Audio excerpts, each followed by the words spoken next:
మానవ జీవిత లక్ష్యం అనేది మనం నిర్ణయించుకునే నిర్ణయం మీద మరియు స్థిరమైన మనస్తత్వం మీద ఆధారపడి ఉందన్న సంగతి మనకు తెలుసు. అయితే దీనికి మనస్సాక్షి అనేది తోడై ఉండి మనల్ని ముందుకు నడిపిస్తుంది. ఆ ఆధారం మనకి తెలియనప్పుడు, ఆ జీవితం మనకి అర్థం కానప్పుడు, ఆ సత్యం మనం తెలుసుకోలేనప్పుడు,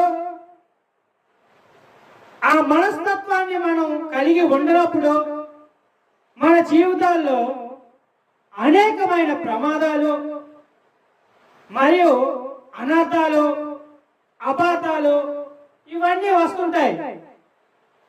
కానీ వాటిని మనం చేయించడం ఎలాగో, వాటిని మనం అధిగమించడం ఎలాగనేది మనకి అప్పటికప్పుడు చూసి నిర్ణయించుకొని ఆలోచించి మనసు మార్చుకునే స్వభావం అనేది మనలో రాదు.